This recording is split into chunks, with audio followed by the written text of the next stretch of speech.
So, Mystery Theater presents...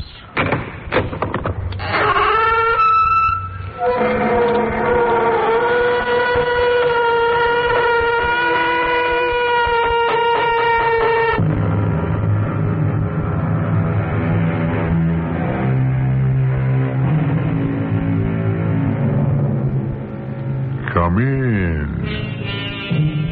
Welcome. I'm E.G. Marshall. We accept time as we know it. The sun in the morning, the moon at night, so many days, so many hours, minutes, seconds, all going forward, while you and I and everyone we know goes backwards. At least we're getting older, which is kind of not keeping up with time. Supposing it were possible to repeat life. Not reincarnation, but repeating yourself in another era and beginning all over again. That is the premise of today's story on Mystery Theater. Jake, this is 1880. You come from the year 1980. By means of the time box, you made 100 years trip backwards. So you know already what I cannot know yet. And you suspect your daughter Priscilla is in love with a criminal? I want to know what's in store for her. You can find out what I'll never know until it's too late. Well, this man she's in love with, what crime do you think he's going to be accused of? I believe he's going to murder Priscilla.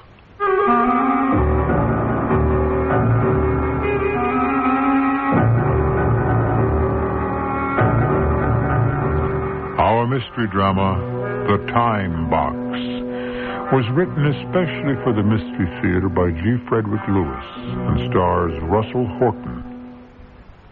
I'll be back shortly with Act One.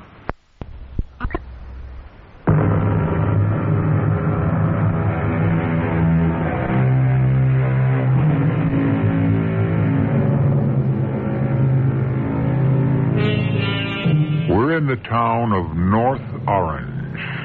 It's not as well known as East Orange or South Orange, but it's got good schools, clean streets, fair taxes, garbage picked up on time, mail delivered regularly, and it even puts out its own newspaper. One of the favorite columns is the Orange Box, written 6 days a week by Jake Howard, who right now just happens to be winding up the weekend words. So, let me remind you, dear readers, the present is built on the past. Dig down a few feet anywhere on this earth, and there lies the remains of a previous civilization, of a previous century. Before North Orange had cars, cabs, and buses, we had trolleys. And before that, horse cars. Today, up on Main and 3rd, they're digging out the foundation for a big shopping mall. I'm hoping in that big hole to find a clue to a 100-year-old mystery. Tell you about it in my next column. So be sure to open up your Orange Box Monday morning. Yours, Jake Howard.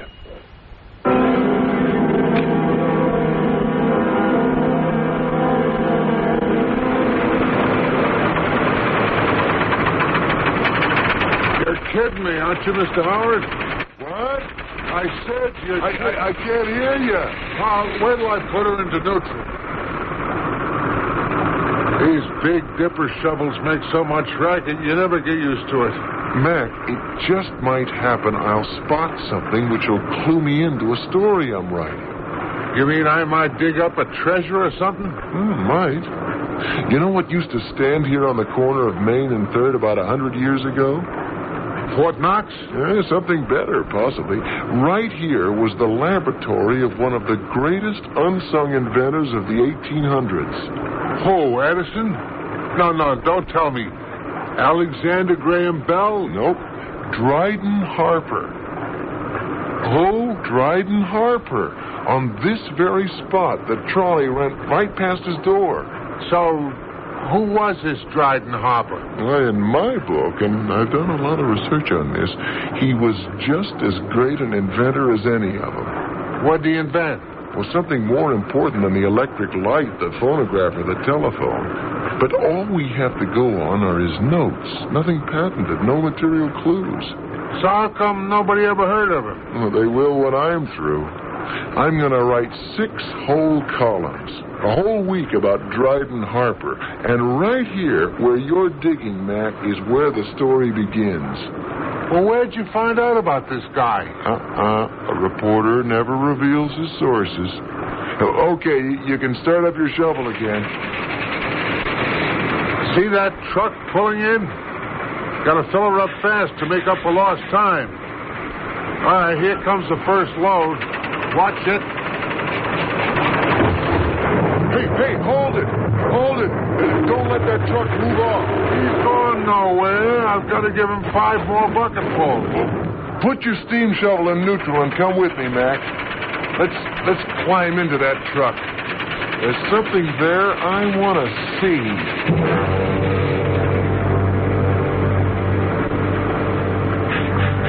What are you looking for, Mr. Howard? I think it's right under here. I saw it fall off your shovel right about here. Now, okay, just push all this junk to one side.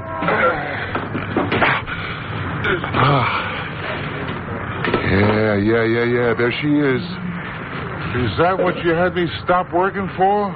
An old black wooden box? Easy. Let me lift it up.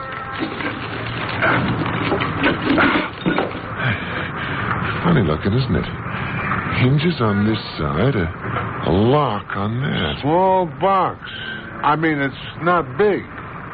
Is it heavy? 20 pounds, I'd say. I wouldn't like to get hit with it. Wonder if this belonged to him. Looks old enough. Mr. Howard, do you mind? Take the box and let's get off the truck. 2 other trucks are lining up over there. I gotta get going. Crazy, this old box. Well made. Hey, you see those 2 holes drilled into the top about 2 inches apart? You haven't got a screwdriver on you, Mac. I'd like to see what's inside this. Maybe I can pry it open with my fingernails.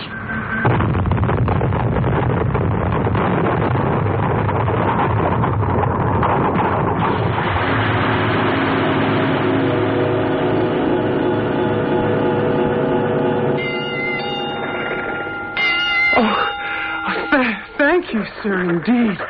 Thank you so much. Oh, I saw you getting off the trolley and then stumble, and then there was all this smoke. I couldn't just stand there and not help a lady. Are you all right? Yes, I think so. It was stupid of me to have fallen like that, wasn't it?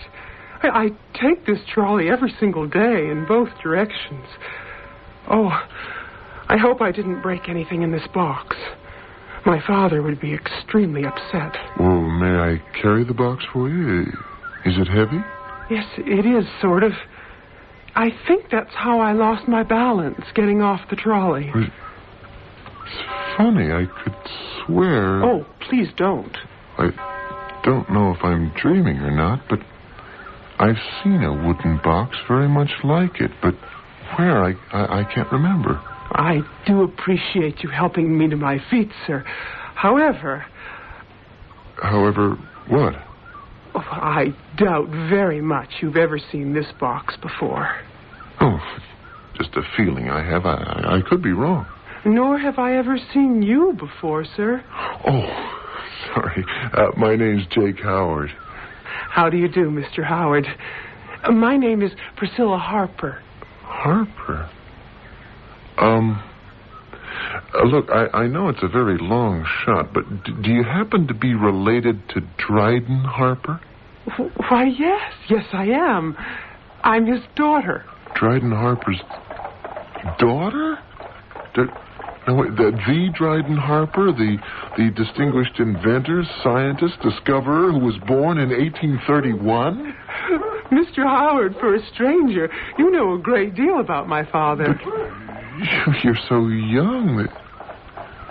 This is the town of North Orange, isn't it? Oh, yes. But I've never seen you in town before. And I can see by your dress you're not a native.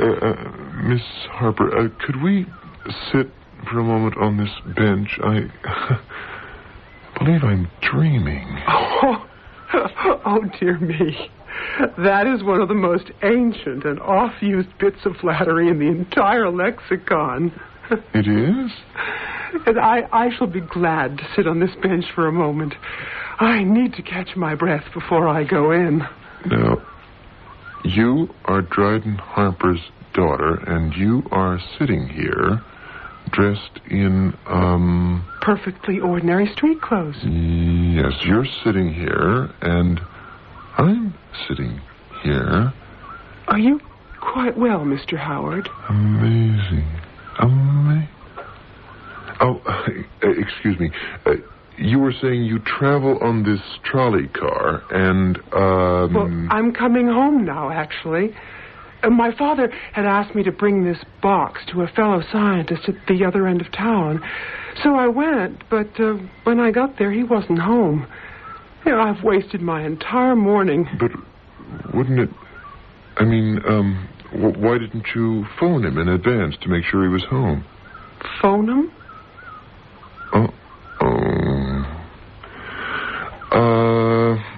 What year is this? 1880, of course. What a silly question. Isn't it 1880 where you come from, Mr. Howard? What did you mean about phone 'em? What I meant was if you had telephoned, but then I realized, 1880, there wasn't... You don't have... Oh, the telephone. Oh, my father is very well acquainted with Mr. Bell. Uh-huh. In fact, Dad visited him in Boston 4 years ago when Mr. Bell first demonstrated his telephone. Could you, would you introduce me to your father? You know, I've read a great deal about him, and in fact, as much as I could find, and to think I actually might be in a position to meet the gentleman, well, words fail me. Mr. Howard, you happen to be right across the street from my father's house and laboratory. The trolley runs right past our corner. Certainly you may meet him.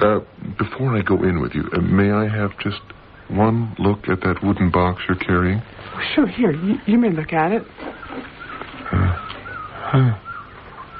So that's what those two holes were. Of course, two dials.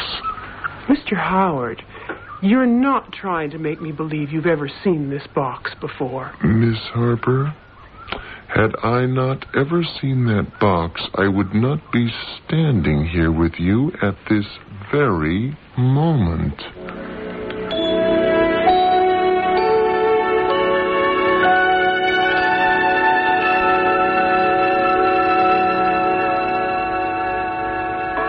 Mr. Howard, what you tell me about your trip through time pleases me enormously, but does not surprise me. Mr. Harper, if you knew how excited I am to be actually in your house listening to you face to face, I don't know how to say it any better. Well, thank you.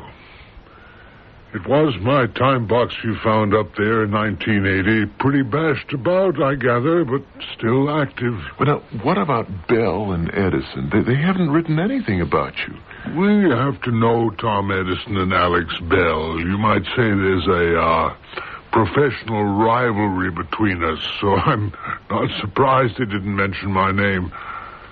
Of course, neither of them have any idea about my time box. Oh, well, if I get to meet them, you may be sure I won't say a word either.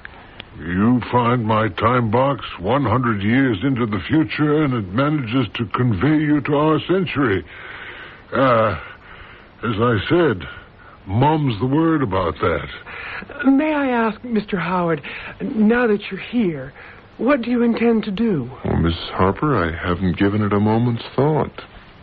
Fortunately, I'm a single man, no wife, no family. An orphan, in fact, so my disappearing from my own century at the corner of 3rd and Main isn't going to worry too many people. It occurs to me, Priscilla, perhaps this young man from 100 years yet to come might help us. How? Along the lines we were discussing last night.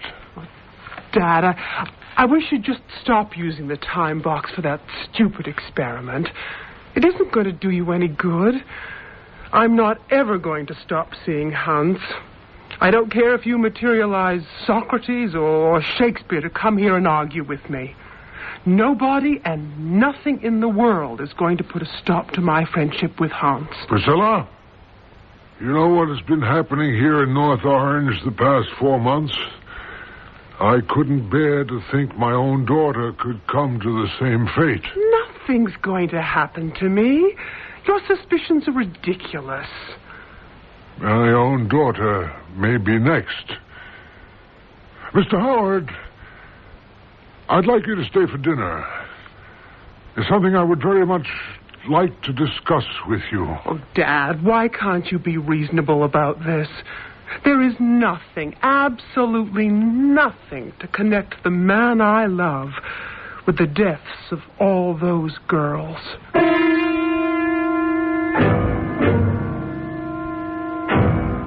Quite a situation we have here. A scientist who wishes to prevent a tragedy of love and marriage by consulting an eyewitness of the future. I've often thought how many missteps would I myself have avoided had I but known what would be ahead of time. On second thought, perhaps I'd rather take my chances and not know the unknown. I shall return shortly with Act 2.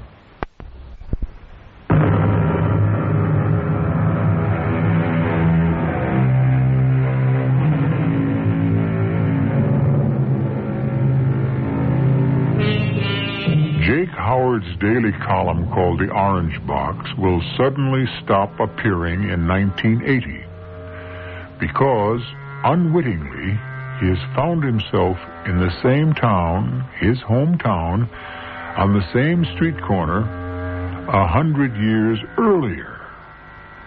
Where a hole was being excavated, now stands a house, and in it lives a little-known scientific genius, one Dryden Harper and his daughter Patricia. Supposing someone from the year 2080 suddenly appeared on your doorstep. There's a great deal you'd like to know also, isn't there? Mr. Howard, I must talk to you. Would you stay to dinner? Oh, I couldn't. I just couldn't. All I wanted to do was to meet you and chew the fat, find out what makes you tick, Chew the fat? Yeah. There isn't much on record about you except your notes, which I found in the Library of Congress.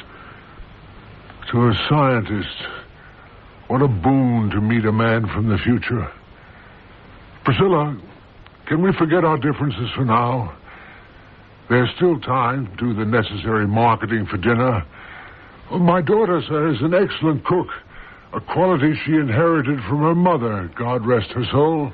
But we don't know the first thing about Mr. Howard, Dad. Miss Harper, my interest in your father is quite genuine. Priscilla, how can you doubt Mr. Howard's veracity? Do you think my time box didn't work? Have you ever seen clothing like he's wearing? What are those blue cloth trousers, anyway? Oh, blue jeans. Blue jeans. I never Priscilla, who have you heard talking about a steam shovel, chewing fat? What else? Oh, yes. What makes me tick? I tell you this, daughter. If Jake here is a charlatan and pretending to have come from 100 years away, so be it. At least I'll enjoy his performance.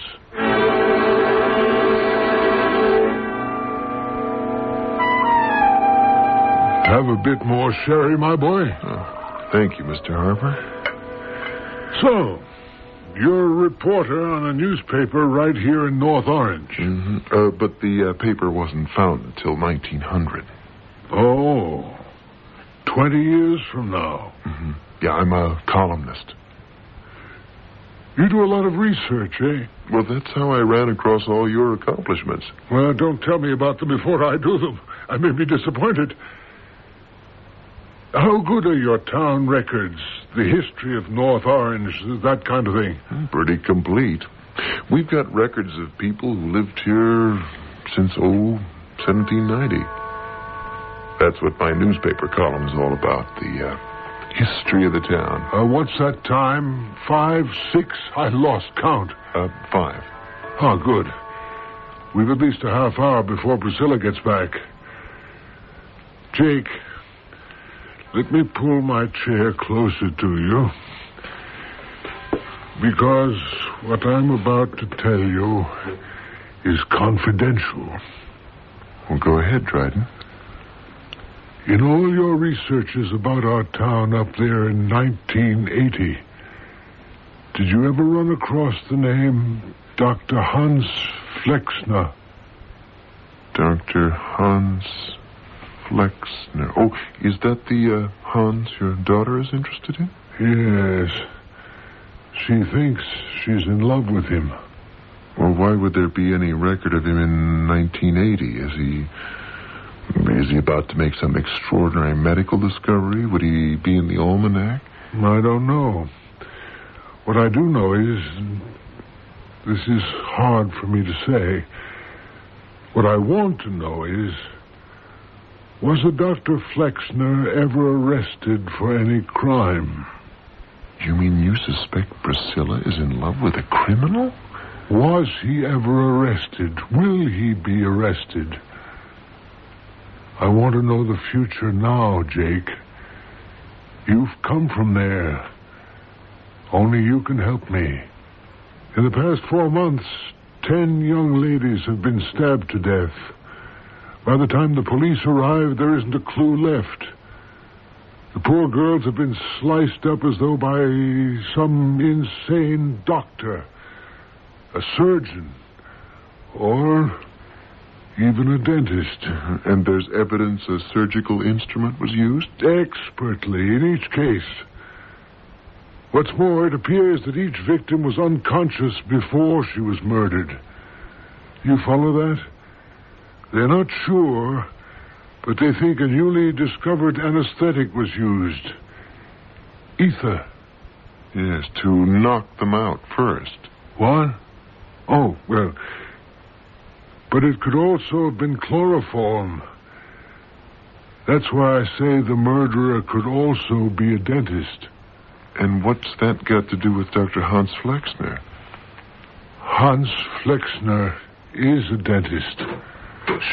Dad, I'm back. Sorry it took so long. Dinner will be ready in about an hour. Sir, I don't think you can pin this rap on Flexner without more to go on. Now, did they find any of the murder weapons? Yes. One. A surgeon's scalpel. Nothing identifying on the scalpel, I suppose. How could there be? Hopeless. Well, if you don't catch the murder in the act, I don't think you people have much of a chance. It's unsolvable. That's how you happen to be here tonight, Jake. Well, how come? I was using my time box to help me be a detective. Something went wrong with the timing, and here you are. Do you have a place to live in while you're visiting this century?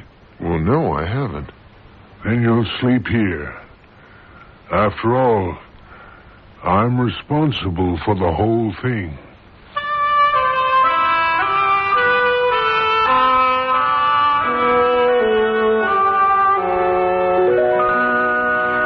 Dad is so funny, but I expect you're finding that out. Miss Harper. Priscilla. Oh. If Dad calls you Jake all through dinner and insists you call him Dryden, I'm not going to be left out. Okay, sure. Do you still think I'm some actor playing the part of a time voyager? Oh, I suppose not. Mainly because I know the power of the time box. Has he said much to you about Hans? Dr. Flexner? Oh, I can see he has. Dad's got this fixed idea that Hans has been killing young girls, and one day he'll do away with me.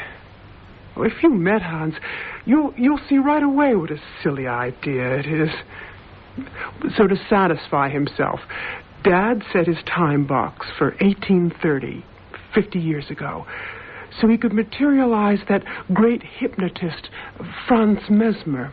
Is that true? The time box can pick people out if you want it to? Oh, certainly. I can't begin to tell you how many celebrities have shown up here on our doorstep from centuries back. But you're the first person to arrive from the future. So the date settings on the box are not always accurate? No, that hasn't been perfected. That was the scientist I was going to see this morning when you turned up at the trolley. He's blind, but Dad thought he could help perfect the directional dial. Uh-huh. And why did he want to materialize Mesmer? He was going to deceive Hans, pass off Mesmer as an old friend from Germany who needed a tooth extracted.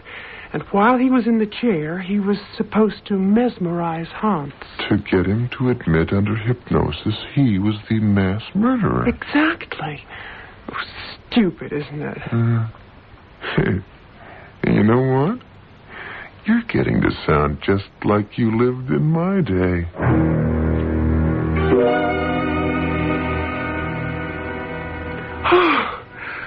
Oh, Hans, I'm so glad to be with you at last. I hear you have a visitor at your house, Liebchen. A friend of Dad's. Who is he, another inventor? Oh, no, he's a newspaper man. I see. How is your tooth? Oh, it still hurts where you looked at it the day before yesterday. All right. We shall have another look. Isn't it maddening?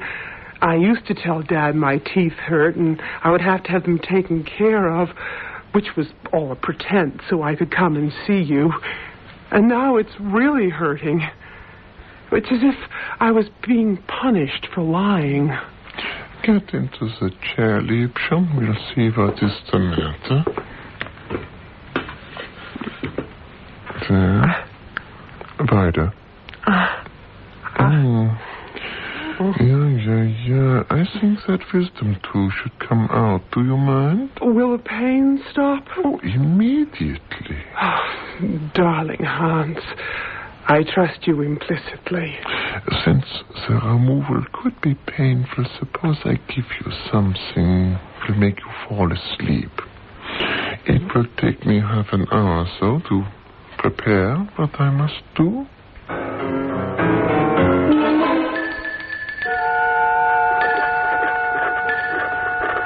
You may not believe this, Dryden. I've never ridden in a horse-drawn trolley in my life. Or any kind of trolley. That is so? Is there no public transportation in the 1980s?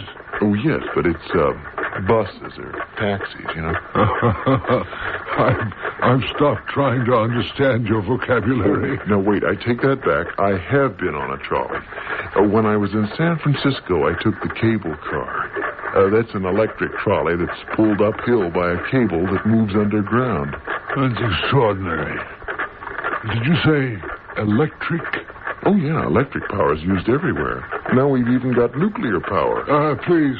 Oh, you'll be having electricity pretty soon. Commercially. That's what Benjamin Franklin drew from lightning down a silk kite string into a Leyden jar, yes? Yes, but this kind will be man-made. Now, George Westinghouse is making some dynamos in about 5 years. Yeah, 1885. I'll watch for them. Is it far to the police station? No, we're almost there. The Bureau of Licenses is next door to it. I must say, Jake, you go about investigating Hans Flexner in a most professional way. Years in the newspaper business. The information I want seldom comes to me. I have to go to it. Well, we're here. Where do we go first? To the police. Now, Dryden, don't be nervous. Don't borrow trouble. Just hang in there. Would you translate for me, please? Keep cool. Well, if that means I shouldn't get hot and worry unduly, I'll try not to.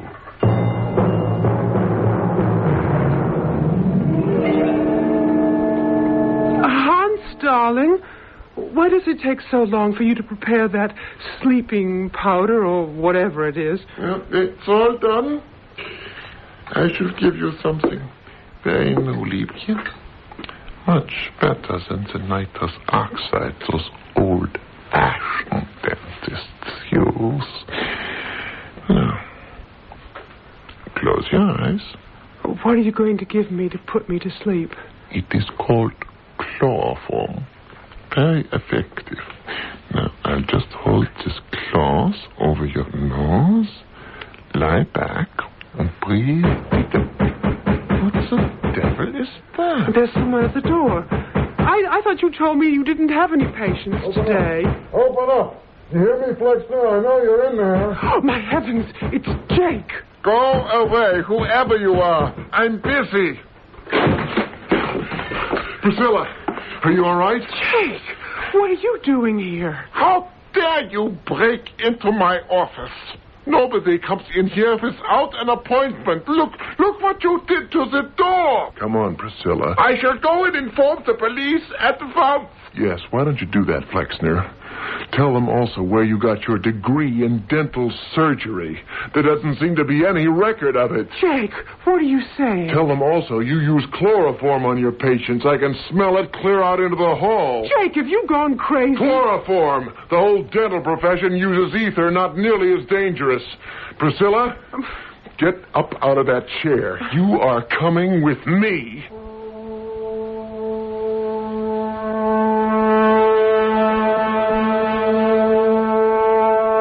Yes, it wasn't until Queen Victoria was given chloroform upon the birth of Prince Leopold that it became the accepted anesthetic.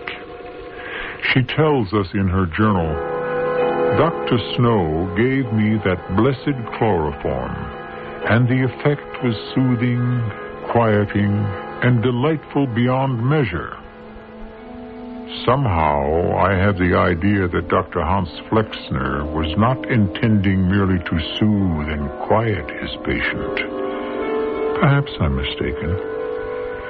I shall return shortly with Act 3.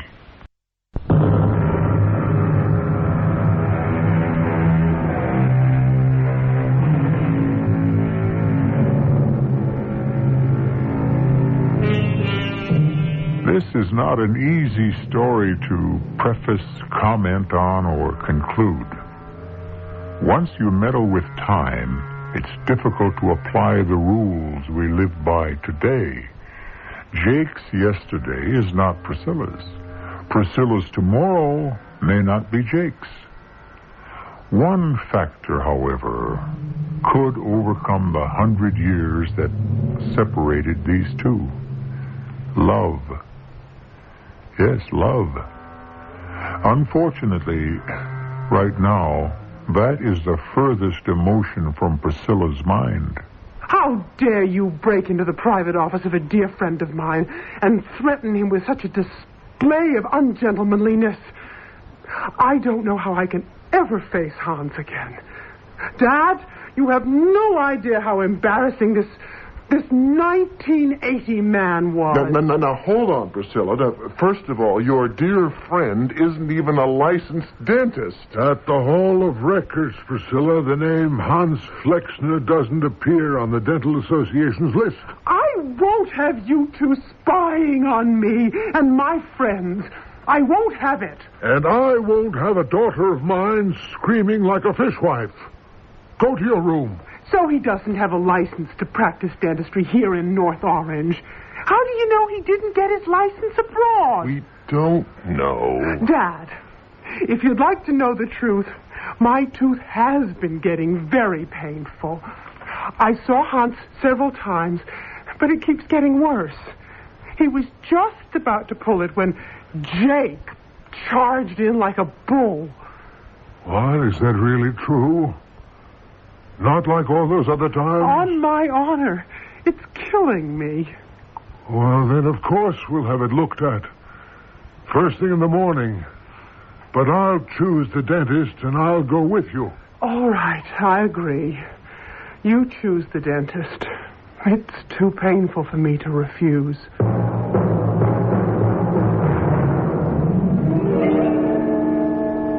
Nurse? Excuse me, am I in the right place? That depends. Do you wish to see the doctor for an extraction or a fill-in? My name is Jake Howard. I'm visiting with Dryden Harper and his daughter. I took an early morning stroll, and when I returned, they left me a note. They'd gone to this office. Miss Harper had an appointment. Are they still here? Oh, you're Mr. Howard. They left word to tell you everything's all right. They've been and gone half an hour ago. The doctor was able to locate the pain? The tooth, I mean? Well, there was nothing wrong with the tooth. What had been causing the discomfort was a small piece of cohesive gold foil we use in fillings. It was lodged under the gum. Wait, I don't understand. Miss Harper isn't in the habit of eating gold foil. You know, the doctor thought it was mysterious, too, since Miss Harper doesn't have a single filling. It was placed under the gum quite firmly. Ah, that poor child. It must have been very, very painful.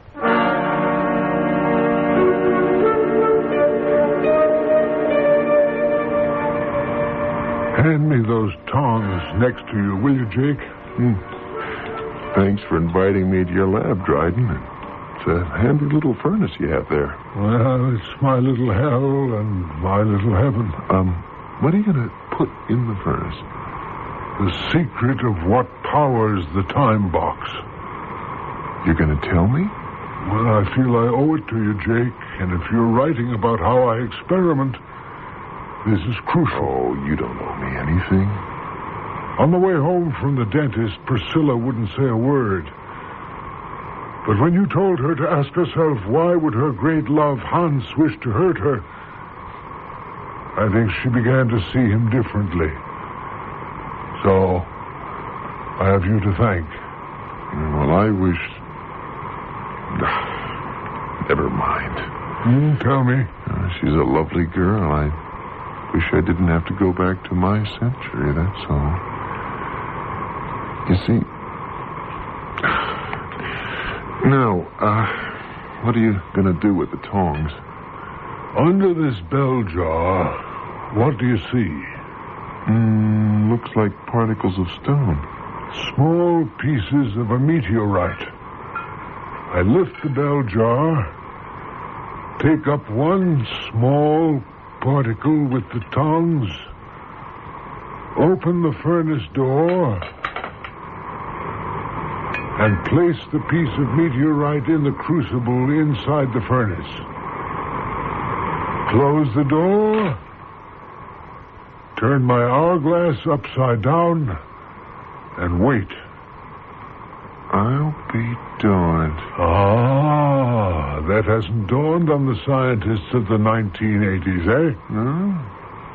To my knowledge, no one's thought of releasing the energy stored in meteorites. Oh, by the way, where's Priscilla? She'll be here when she's washed the dinner dishes. Whenever I have a special problem, she helps me here at night. Still problems? Only one. The directional dial. The time dial works very well, barring an accident, as in your case. But to materialize someone across space, that directional finder must be made accurate. Good evening, gentlemen. Shall we tackle the problem? Priscilla, we were all just having dinner together. Why so formal? Say, I have an idea. Is there a place in town where I can get some ice cream at night? Iced cream? Oh, I'd love it. Is it popular in the 1980s? Is it? So, where do I go? Well, you're at 3rd and Main now. Just one block down to 4th, you're at Mama Kelly's. She's open till 10, and she's got ice cream. Mm-hmm. You both go for vanilla? We sure do. Well, I'll be back as soon as I can. I'm glad you're being a little nicer to Jake, Priscilla. It's not hard. I suppose one of these days he'll be wanting to get back to his century. I'm charging up the time box to full strength for his trip. Oh, so you think he'll go back, too? He could stay in 1880, grow old here. He's smart enough to get work. Imagine if he stayed and used his knowledge of the next 100 years, he'd be invaluable. He could be president of this country for a lifetime. Dad, there's somebody outside the laboratory. What? Where? I just saw a face at the window, and then it went away. Oh, some nosy Parker. I'll go out and see who it is. No, don't, please. Well, what's there to be afraid of? All right. Hand me that poker from the furnace. Keep an eye on the temperature gauge. Lower the gas if it gets too high. Mm-hmm. I'll go out and scare away whoever it is.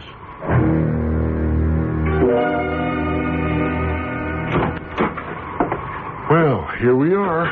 Mama Kelly's best. One vanilla for you, one for me, and one for your... Dryden. Where is he? He just went out. We thought there was a prowler. A prowler in this day and age? Next thing you'll tell me there are muggers. Well, let's go out and find him. I'll leave this ice cream here.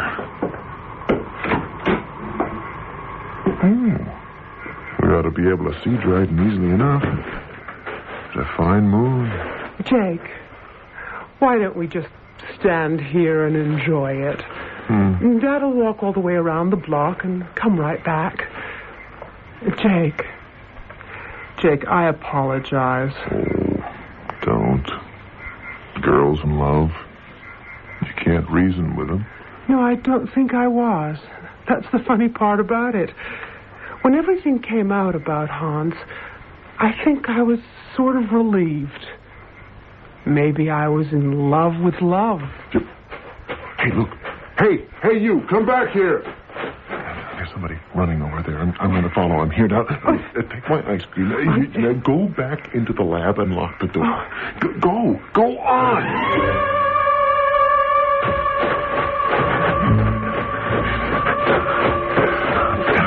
I think I lost him. I thought they'd invented street lights by now. Which way did he go? Why did I fall over? There's someone on the ground. Dryden. Holy mackerel. He's been chloroformed. Hello, Priscilla. Oh, you scared me, Hans. Since when do I frighten you, Liebchen? How did you get into the laboratory? What are you doing with that knife? You haven't been to see me in a long time. Don't you like me anymore? Hans, I was with you yesterday. I think something must be done about that tooth. See, I brought this cloth with me. I'll put it over your face. And you take a deep breath and all will be over. Oh, I can smell it from over here. You don't like me anymore, do you? Not when you behave this way. They all turn on me in the end. They want your friendship, your pretty words.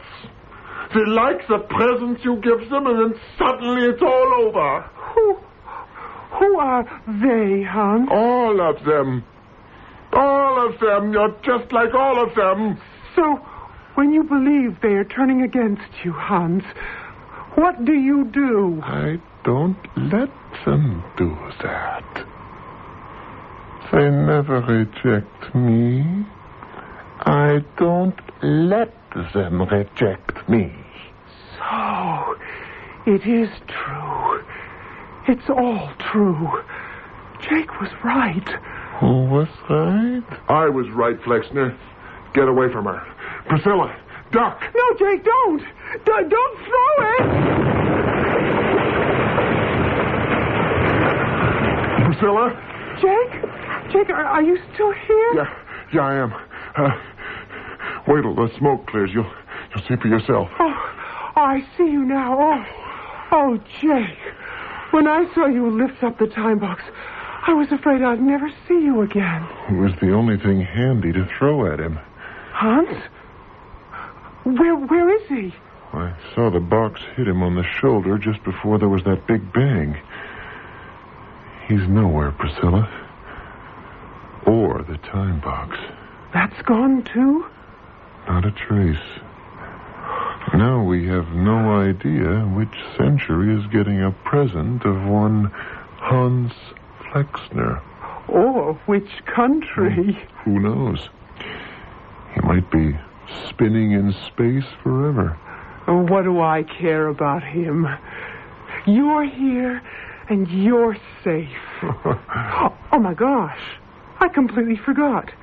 Did you find Dad? Oh, yeah, I sure did. He'd been chloroformed. I brought him to and carried him up to his bedroom. He seems okay. He must have heard the explosion. He'll be wondering what it's all about.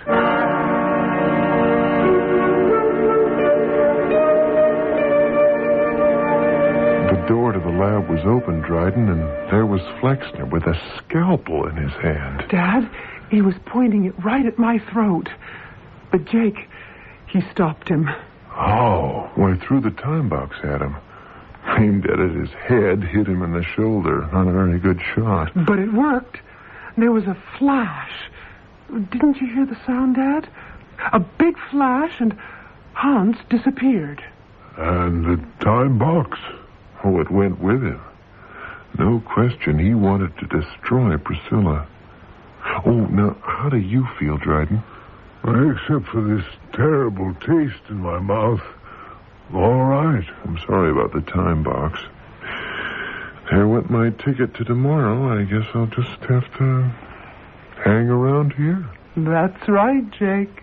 You've no way of getting back to 1980 now.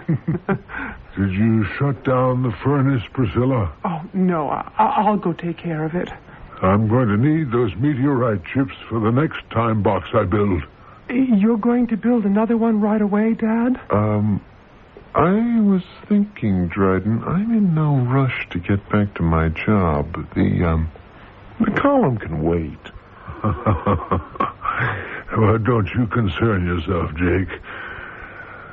I can build an even better and more accurate time box. It would take time, but I could. Oh, Dad. I tell you, Dryden, there's no hurry. I've no reason to go at all. 1880 sort of, suits me.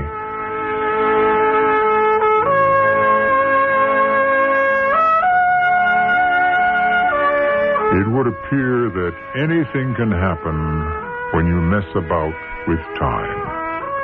Here today, gone tomorrow. A pleasure, certainly, if you're able to go back, as did Jake Howard. But supposing one went too far forward in time, it might be pretty bleak and lonely up there in exploded space. I'll be back shortly.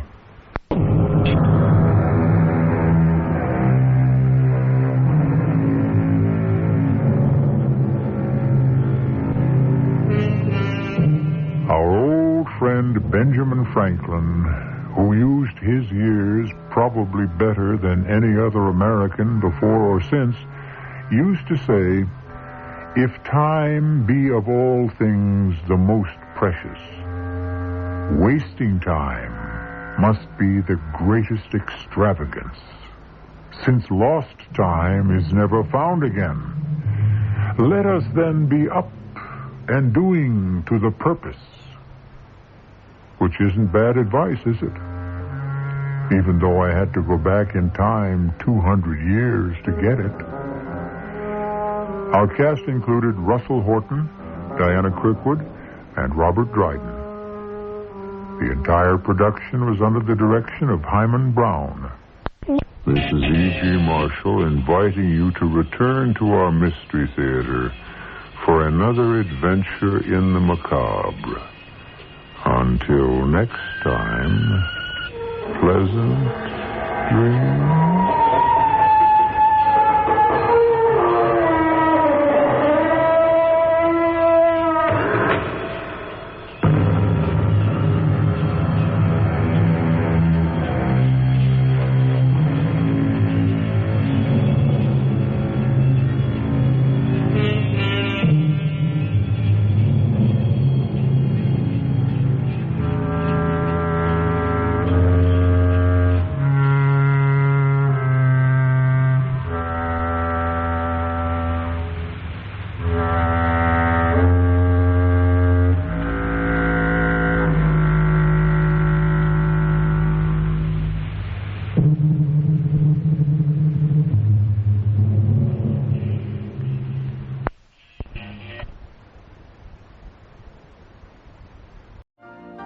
You've been listening to the OTR Gold Network. Find more classic radio at otrgold.com.